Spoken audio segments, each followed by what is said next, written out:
오늘 저는 스가랴서 3장 6절에서 10절 말씀을 가지고 십자가 보혈 안에서 평화의 복을 누리자 라는 제목으로 같이 은혜 나누기를 원합니다. 여러분, 하나님께서 우리에게 주신 이 풍성한 추석 명절입니다. 하나님의 기쁨이 되는 추석 명절이 되시기를 예수 이름으로 축원합니다. 제가 어려서부터 볼 때에 보면은 저희 가정은 그렇지 않았는데 보통 보면 많은 사람들이 우상한테 절을 하는 모습들을 보게 되죠. 그런데 여러분, 하나님은 이 우상에게 절하는 것을 가장 싫어하십니다.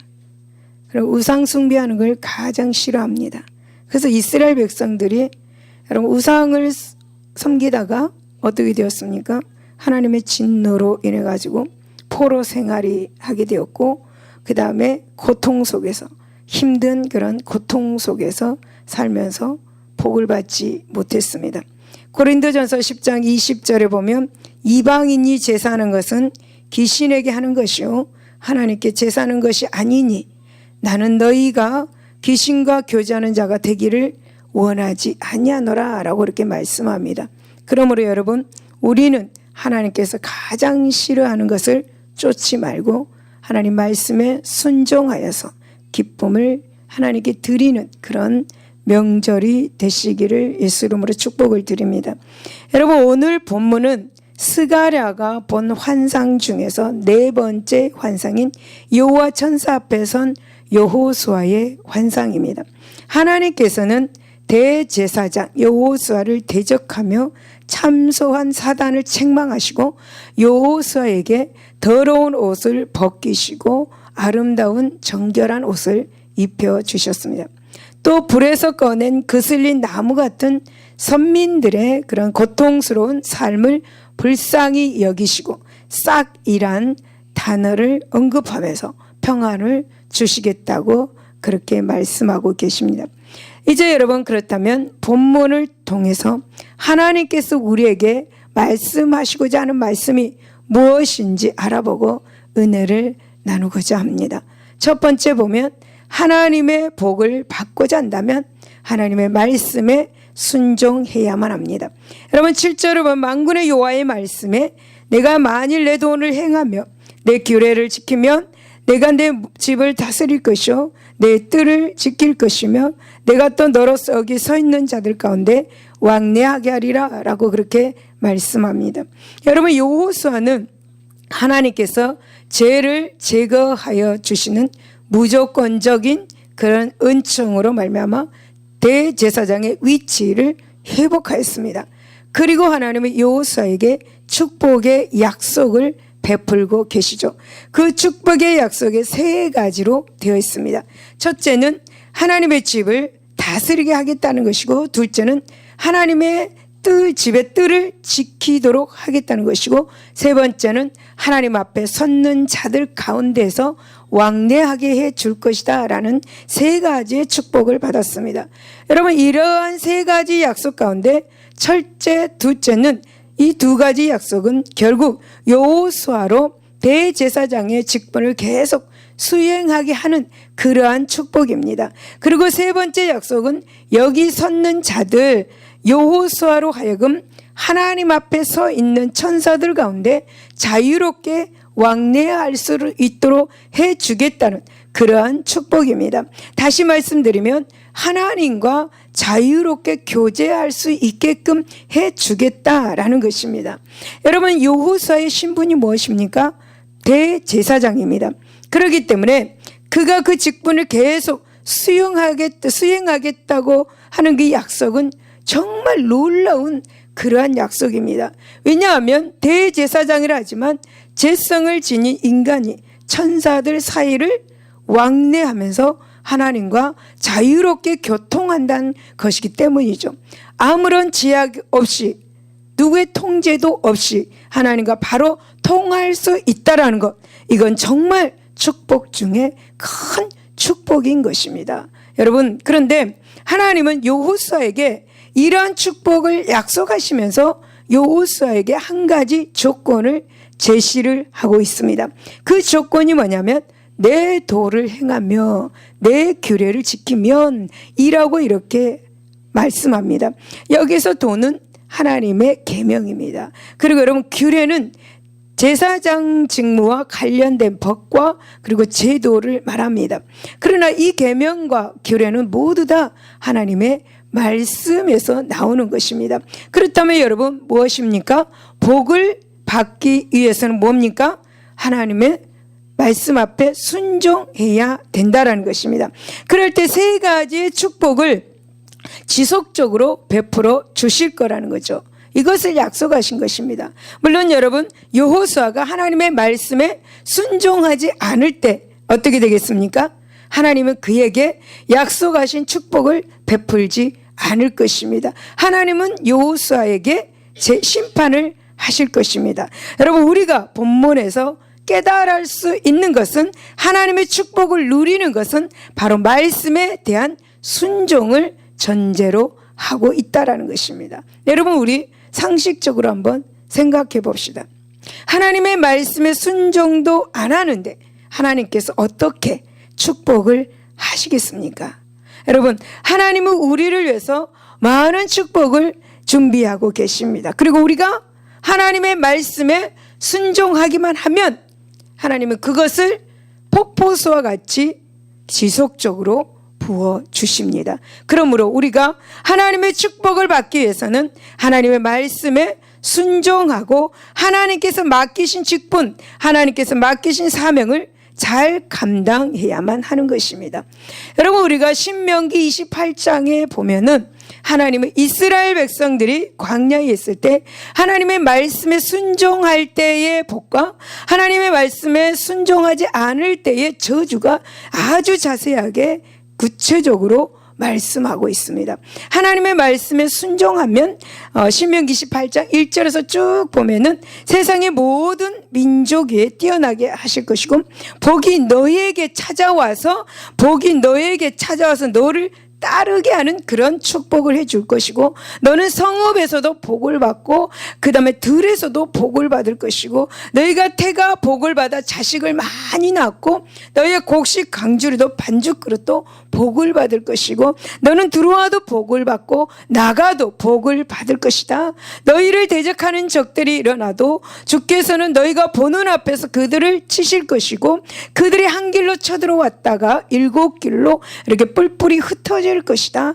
주께서 너의 창고와 너의 손으로 하는 모든 일에 복이 넘치게 하실 것이다. 그리하여서 주 너의 하나님이 너에게 주시는 땅에서 너에게 복을 주실 것이다. 이러한 복. 그리고 12절에 보니까 주께서는 풍성한 보물 창고 하늘 문을 활짝 여시고 네가 하는 모든 일에 복을 주실 것이다. 그러므로 너는 많은 민족에게 구워주기는 하여도 꾸지는 않을 그런 생활을 할 것이고 풍성한 물질의 복을 주신다는 거죠. 여러분, 주께서는 너를 머리가 되게 하고 꼬리가 되게 하지 않게 하시고 오직 너를 위에만 있게 하시고 아래에 있지 않게 하실 것이다. 이것이 바로 여러분, 우리가 하나님께 말씀에 순종하면 이러한 복을 받는다라는 것입니다. 이것이 하나님의 말씀에 순종하였을 때 받는 복입니다. 여러분, 그러나 하나님의 말씀에 순종하지 않으면 15절에 보니까 그러나 네가 주 너희 하나님의 말씀을 듣지 않고 내가 오늘 너에게 명한 이 모든 명령과 규례를 지키지 않으면 다음과 같은 온갖 저주가 너에게 닥쳐올 것이다 라고 말씀합니다. 그래서 16절에서부터 계속 쭉 내려가면 너는 성읍에서도 저주를 받고 들에서도 저주를 받고 너의 곡식 강주리도 반죽그릇도 저주를 받을 것이다. 너의 몸에서 태어난 자녀와 너의 땅의 곡식과 소새끼와 양새끼도 저주를 받을 것이고 네가 들어와도 저주를 받고 나가도 저주를 받고 주께서는 너희가 손을 대는 일마다 저주하고 혼동시키고 책망할 것이니 네가 순식간에 망할 것이다. 주께서 너희 몸에 전염병에 걸리게 하고 마침내 죽게 하실 것이다. 22절에 보니까 주께서는 폐병과 열병과 염증과 무더위와 한발과 열풍과 썩은 재앙을 내려서 네가 망할 때까지 치실 것이다. 주께서는 너를 맞아 싸우는 적에게 너희가 패하게 하실 것이다. 네가 한 길로 치러 나갔다가 그들 앞에서 7길로 도망하는 것을 보고 사람들이 놀라게 될 것이다. 그리고 28절을 보니까 주께서는 너를 미치게도 하시고 눈을 멀게도 하시고 정신 찰락증을 일으키게도 하실 것이고 너희가 고침을 받지 못할 것이다. 이것뿐만이 아닙니다. 계속해서 하나님의 말씀에 순종하지 않으면 이러한 계속해서 저주에 이렇게 하는 것을 볼 수가 있습니다. 여러분, 이스라엘 백성들은 가나안에 들어가서 어떻게 살았습니까? 여러분, 그들은 하나님의 말씀에 대한 순종을 가벼운 일로 그렇게 생각하였습니다. 여러분, 그들은 하나님의 뜻은 뒷전에 두고 자신의 욕심을 따라서 온갖 악을 행하였습니다. 곧 하나님이 그토록 가증 여기는 우상을 숭배하고 각종 도덕적 그런 악을 서슴없이 저지르고 이렇게 말았습니다.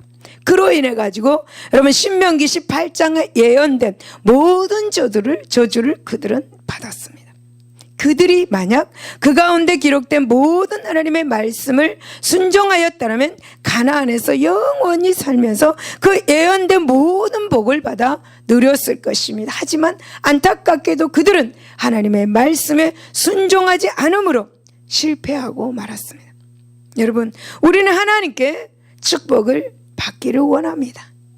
우리 중에 복을 받지 않기를 원하는 사람은 단 한 사람도 없을 것입니다. 우리는 입만 열면 복을 주시옵소서 하나님께 구합니다. 그러면서도 우리는 하나님의 말씀을 거역하기를 밥 먹듯이 하고 있습니다. 이러면서 여러분, 어찌 우리가 하나님께 축복을 받을 수 있겠습니까? 여러분, 자신은 하나님의 말씀에 순종하지 않으면서 하나님을 향하여 왜 나에게 축복하지 않으십니까? 라고 그렇게 원망하고 불평을 합니다. 여러분, 이사야 55장 3절 여러분, 너희는 귀를 기울이고 내게로 나와 들으라. 그리하면 너희의 영혼이 살리라. 곧 다윗에게 허락한 확실한 은혜다라고 그렇게 말씀합니다. 그러므로 여러분, 하나님의 말씀에 순종할 수 있기 바랍니다. 그러므로 여러분, 복을 받기를 원한다면 하나님의 말씀에 순종할 수 있기를 바랍니다. 여러분이 하나님의 축복을 누리기를 원한다면 항상 삶 가운데서 하나님의 말씀에 순종하는 삶을 사시기를 예수 이름으로 축원을 드립니다. 두 번째, 예수의 죽음은 인간의 죄를 완전히 대속하는 그런 죽음입니다.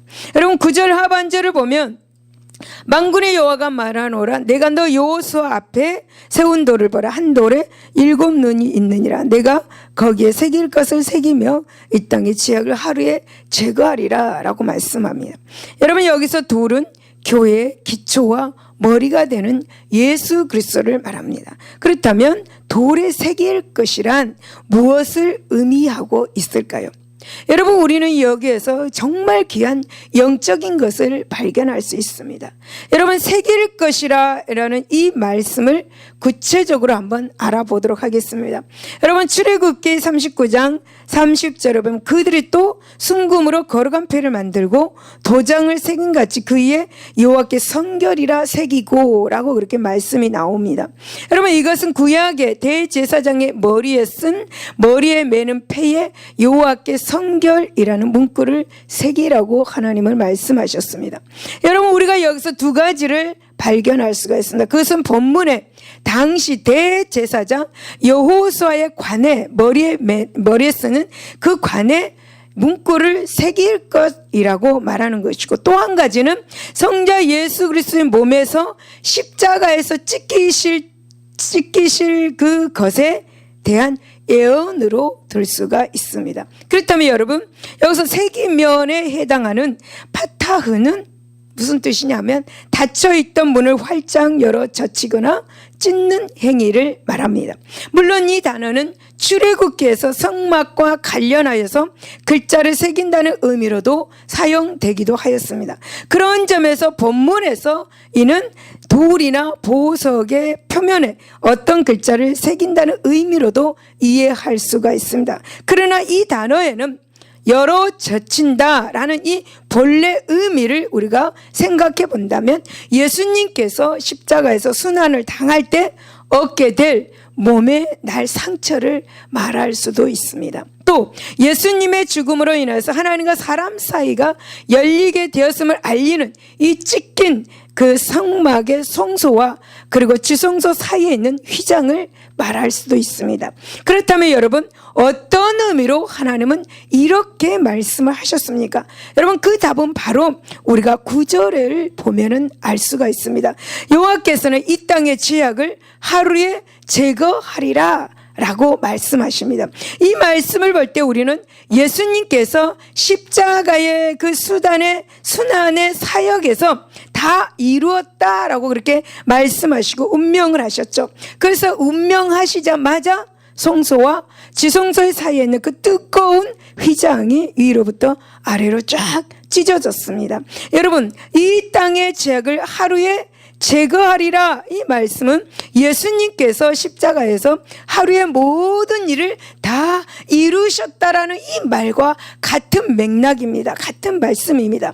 여러분, 하나님은 이 땅의 죄악을 하루에 다 제거하리라고 말씀하셨죠. 이것은 예수 그리스도의 대속의 그 죽음에 근거하여서 하나님의 백성들의 죄악을 단번에 제거하실 것을 말씀하는 것입니다. 그렇습니다, 여러분.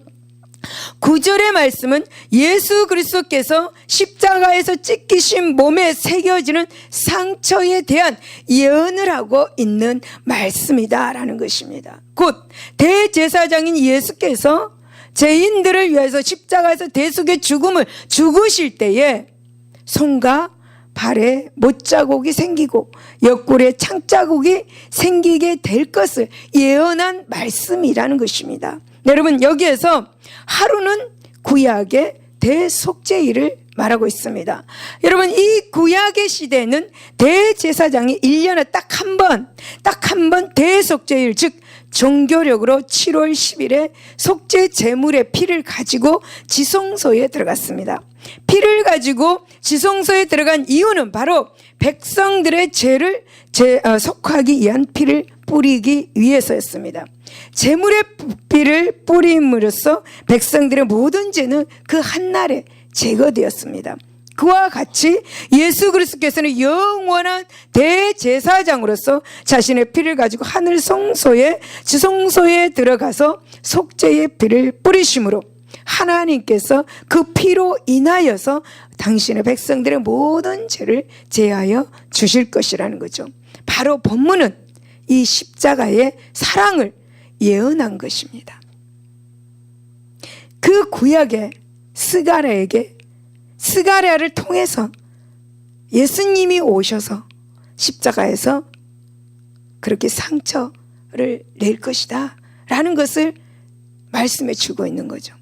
그리고 2000년, 우리가 지금 뒤로 2000년 전에 예수님이 오신 거예요.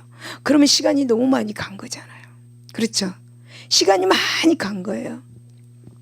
그리고 우리가 하나님께 기도하는 제목들 지금 당장 이루어지지 않지만 하나님은 반드시 이루신다는 사실을 기억하시기를 바랍니다. 여러분, 구약시대 제사장들, 특히 대제사장은 백성들의 죄를 속하기 위해서 매년 대속죄일에 지성소에 들어가서 속죄피를 뿌려야만 했습니다. 하지만 여러분, 그것은 매해 계속되었고 매년 여러분 또 계속 되어야만 했습니다. 그러나 여러분, 이러한 대제사장의 속죄를 위한 행위가 온전한 속죄를 이루지는 못했습니다. 그러나 여러분, 우리의 영원한 대제사장이신 예수 그리스도께서는 당신의 거룩하신 몸을 드리고 그 피를 흘리실 때 오직 단 한 번만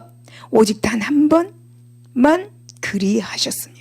이것으로 더 이상의 속죄가 필요 없다는 것, 완전한 속죄, 영원한 속죄를 이루셨습니다. 그래서 여러분,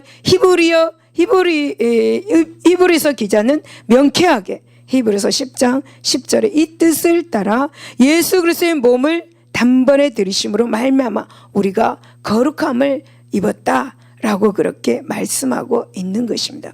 사랑하는 성도 여러분, 정말 예수 그리스도의 십자가에서의 속죄 제사는 과거와 현재와 미래의 우리의 모든 죄를 단번에 제거하게 하는 제사였습니다. 즉 하나님은 그리스도의 몸에 새길 것을 새기심으로 당신의 백성들의 모든 죄를 단번에 영원히 제거하신 것입니다.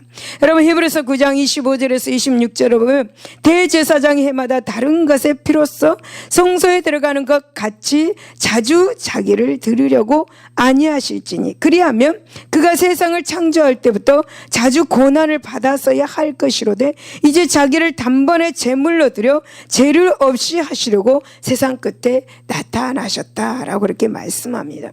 여러분 오늘날 이 구약 제사 제도가 폐지된 것은 바로 이 때문입니다. 예수 그리스도께서 단번에 영원한 그런 속죄 제사를 드린 이상 우리의 죄를 속하기 위한 다른 어떤 속죄 제사는 더 이상 필요하지 않습니다. 예수님의 십자가 대속의 희생으로 말미암아 우리의 모든 죄는 이미 다 영원히 제거되었습니다. 그렇기 때문에 다른 속죄의 피는 더 이상 필요하지 않습니다. 여러분 우리가 이 진리를 믿는다면 로마서 8장 1절에서 12절을 보면 그러므로 이제 예수 그리스도 안에는 있는 자에게는 결코 정죄함이 없나니 이는 그리스도 예수 안에 있는 생명의 성령의 법이 죄와 사망의 법에서 너를 해방하였음이라고 하는 이 말씀 안에서 우리를 괴롭게 하는 모든 정죄함에서 자유함을 얻어 의로운 자로 당당하게 살아가게 될 것입니다. 이 진리를 믿는다면요. 세 번째, 예수께서 주시는 평안은 세상의 평안이 아닌 완전한 평안입니다. 여러분 10절의 말씀을 보면은 그날에 너희가 각각 포도나무와 무화과 나무 아래 서로 초대하리라 라고 이렇게 말씀합니다. 여러분 여기서 그날이란 어떤 날일까? 바로 그날은 이 땅의 죄악을 하루에 제거하는 날입니다. 이 날이 무슨 날이라 그랬어요? 예수님께서 십자가에서 피 흘려 돌아가신 날. 그날을 바로 이 땅의 죄악을 하루에 제거하는 날입니다. 그리고 이 땅은 하나님께서 택한 백성들을 말합니다. 여러분 그렇다면 너희가 각각 포도나무와 무화과 나무 아래서 서로 초대하리라. 이 말씀은 무슨 뜻이겠습니까? 여러분 우리는 이 말씀의 뜻을 알려면 구약의 어떤 인물의 삶을 알아보면 찾을 수 있습니다. 여러분 구약에서 제일 평강을 가지고 사는 왕이 누구라고 생각합니까? 구약 시대에 제일 평강을 가지고 사는 왕 바로 솔로몬입니다. 여러분 솔로몬을 보면 열왕기상 4장 25절에 솔로몬이 사는 동안에 유다와 이스라엘이 단에서부터 부엘세바에 이르기까지 각기 포도나무 아래와 무화과 나무 아래에서 영원히 평안히 살았더라 라고 그렇게 말씀합니다.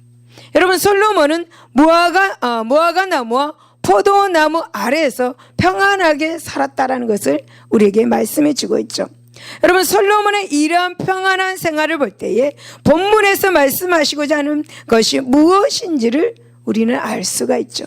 그것은 바로 예수 그리스도의 십자가 대속의 희생으로 죄악이 제거됨으로 인해서 하나님의 백성들이 누릴 평안이 무엇인지를 우리에게 알려준다고 말할 수가 있습니다. 여러분 선민들은 죄악으로 인해서 나라를 잃고 이방 나라에서 포로 생활을 하였습니다. 이들은 비록 70년 만에 귀환하기는 하였습니다. 하지만 아직 땅은 황폐하여져 있고 이방 민족들은 그들을 핍박하였습니다. 그리하여서 선민들은 평안을 누리지 못하고 있었고 평안이라는 것을 모르고 살았습니다.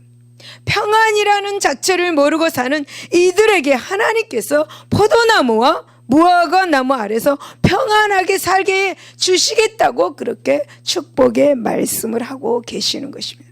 사랑하는 여러분, 하나님의 백성들은 대제사장이신 예수께서 이 땅에 오셔서 죄인들을 위해서 십자가 대속의 사역을 수행하기 전까지는 평안을 몰랐습니다. 그러나 이제 예수께서 이 땅에 오셔서 하나님의 백성들을 위하여 구속 사역을 이루셨습니다. 그리고 십자가에서 흘리신 피로 백성들에게서 죄악을 제거하셨을 때부터 사정은 달라졌죠. 즉 예수께서 십자가에서 피를 흘려 하나님의 백성들의 모든 죄를 사하고 나니 참된 평안을 누리게 되었다라는 거죠. 여러분, 특별히 이 평안은 일시적인 평안이 아닙니다. 솔로몬 시대는 이스라엘 역사상 최고의 평안을 누렸던 그런 시기였습니다. 하지만 여러분, 그러한 솔로몬의 평안은 일시적인 것에 지나지 않았고 솔로몬이 죽자 나라는 분열하고 경제는 쇠퇴하였습니다. 또 여러분, 이방 민족들의 침략으로 말미암아 평안은 사라지고 말았습니다. 그러한 점에서 솔로몬은 분명 위대한 왕이었지만 한계가 뚜렷한 왕이었다라는 거죠. 그러나 여러분, 예수 그리스도께서 하나님 백성들에게 주시는 이 평안은 영원한 평안이라는 것입니다. 여러분, 8절을 보면은 하나님은 여호수아를 향해서 대제사장 여호수아야, 너와 내 앞에 앉은 내 동료들은 내 말을 들을 것이니라. 이들은 이에표의 사람들이라. 내가 내 종 싹을 나게 하리라 라고 말씀합니다. 여러분, 여기서 내 앞에 앉은 내 동료들은 누구인가? 바로 대제사장 여호수아를 보좌하는 제사장들입니다.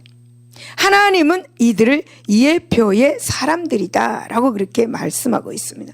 여러분, 그렇다면 이들이 예표하는 사람들은 누구입니까? 여러분, 우리는 그 해답을 내가 내 종 싹을 나게 하리라 라는 이 말씀에서 찾아볼 수가 있죠.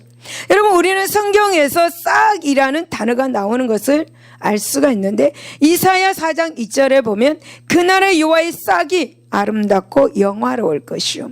이사야 11장 1절을 보면 이새의 줄기에서 한 싹이 나며 그 뿔에서 한 가지가 나서 결실할 것이다 라고 말합니다. 여러분, 그리고 이사야 53장 2절을 보면 그는 주 앞에서 자라나기를 연한 순 같고 마른 땅에서 나온 뿌리 같아서 고운 모양도 없고 풍채도 없은즉 우리가 보기에 흠모할 만한 아름다운 것이 없다라고 그렇게 말씀합니다. 여러분, 여기서 싹, 그러면 여기서 싹이란 누구를 말하고 있겠습니까? 여기서 싹은 다시 오실 메시아를 가리키는 칭호입니다. 여러분, 본문에서 싹은 메시아를 싹으로 표현한 것입니다. 왜 하나님은 다시 오실 메시아를 싹으로 그렇게 표현하고 있을까요? 여러분, 그것은 그가 썩은 나무와 같은 세상에 희망을 줄 수 있는 유일한 존재이기 때문입니다. 불에서 꺼낸 거슬린 나무 같은 인간에게 영원히 살 수 있는 희망을 줄 수 있는 유일한 존재이기 때문입니다. 또 예수가 세상에 나실 때에 마치 싹과 같이 보잘것없고 연약한 그런 존재로 나실 것이기 때문입니다.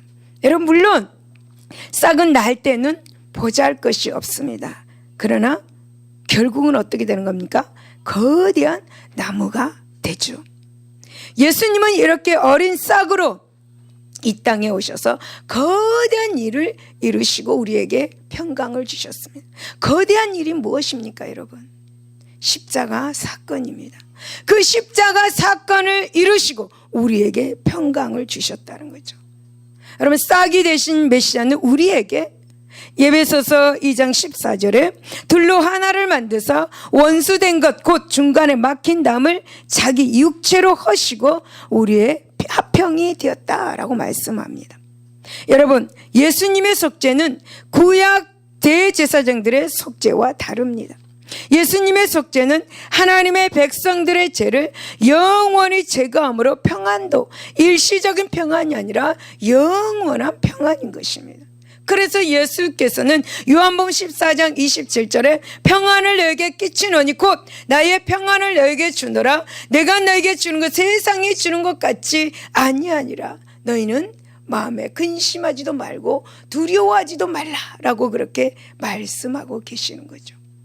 여러분, 실제로 하나님의 백성들은 평안은 예수 그리스도의 대속의 날로부터 지금까지 계속 이어지고 있습니다. 성도들 안에 있는 평안 아무도 빼앗길 수가 없습니다. 여러분, 성도들의 마음에 있는 평안은 정말 진정한 평안입니다. 우리는 예수께서 핏값으로 주신 이 평안이 있으므로 모든 힘든 그런 상황 속에서도 용기를 가질 수가 있습니다. 할렐루야. 여러분, 인간이 참된 평안을 누리지 못하는 것은 바로 죄의 원인이 깔려있기 때문이죠. 죄가 있는 사람은 하나님의 심판으로 인한 고통으로 단 한순간이라도 평안을 누릴 수가 없습니다. 그러나 여러분, 예수님을 믿는 사람은 죄사함을 받으면 심판에 대한 두려움이나 그리고 심판으로 말미암는 고통에서 해방되는 것입니다. 그러기에 여러분, 그 사람은 참되고 영원한 평강을 누릴 수가 있습니다. 여러분, 만약 이 진정한 평안이 우리 안에 없다면 어떻게 살겠습니까? 세상은 어떤 세상입니까? 정말 흑암 가운데 있고 사건 사고들이 그렇게 끊임없이 일어나고 있고 우리 마음이 편안하겠습니까? 언제 어느 때 내가 어떻게 될 줄도 모르고 어떤 일이 일어날 줄도 모르는데 마음이 여러분 평안하시겠습니까? 여러분, 예수님께서 주시는 평안이 없다면 늘 불안과 공포 속에서 두려워하며 살 것입니다. 그러나 여러분, 하나님께서 예수 그리스도를 통해서 우리에게 참된 평안을 주셨습니다. 그래서 우리는 이 마음의 평안을 가지고 살아가고 있는 것입니다. 그런즉 여러분은 이처럼 완전한 평안을 가지고 있는 우리는 나만 평안을 가지고 살 것이 아니라 저 흑암 속에서 불안해하고 두려워하고 공포를 가지고 있는 살아가는 그들에게 이 평안을 여러분 전해주시고 그들을 평안 가운데로 인도하실 수 있기를 바랍니다. 여러분, 가족이 이 평안을 가지고 있지 않는다면 가족들에게 이 평안을 가질 수 있도록 예수 그리스도께로 인도하시기를 바랍니다. 여러분, 왜 이 참된 평안을 혼자만 누리려고 하고 있습니까? 가족은 항상 그 마음이 불안하고 두려워하고 살고 있는데 말이죠. 가족을 주님의 참된 평안 안으로 속히 들어올 수 있도록 하시기를 예수 이름으로 축원을 드립니다. 할렐루야. 결론입니다. 여러분, 당시 선민들은 더러움으로 상징되는 죄에 찌든 그런 상태에 있었습니다. 또 불에서 꺼낸 거슬린 나무란 표현으로 절망적이고 비통한 현실 상황에 직면해 있었습니다. 이러한 선민이 처한 상황은 모든 사람들이 안고 있는 문제라고 저는 생각합니다. 여러분, 사람들은 근본적으로는 제 문제로 현실적으로는 삶의 질고와 고통으로 인해서 괴로워하고 절망하면서 낙심하면서 그렇게 살아갑니다. 여러분, 현실 속에서 처절한 삶의 모든 문제는 예수 그리스도께서 입히신 의로운 옷, 아름다운 옷을 받아 입을 때 비로소 그 해결이 되는 것입니다. 여러분, 하나님께서는 지금도 더러운 누더기 같은 죄의 옷을 걸치고 신음하는 이들을 찾아가셔서 거룩하고 아름다운 옷을 그렇게 입히시는 분입니다. 그분은 불에 거슬린 나무처럼 아무 소망도 기대할 수 없는 상황에 있는 사람들을 찾아가서 포도나무와 무화과나무 아래로 초대하고 평안하게 살게 하여 주시는 분이십니다. 그러므로 사랑하는 성도 여러분, 우리는 예수의 십자가의 보혈 안에서 모든 문제와 어려움을 능히 극복하고 죄 대신 화관을, 슬픔 대신 희락의 기름을, 근심 대신 찬송의 옷으로 입히시는 하나님을 찬양하게 될 것입니다. 할렐루야. 기도하겠습니다.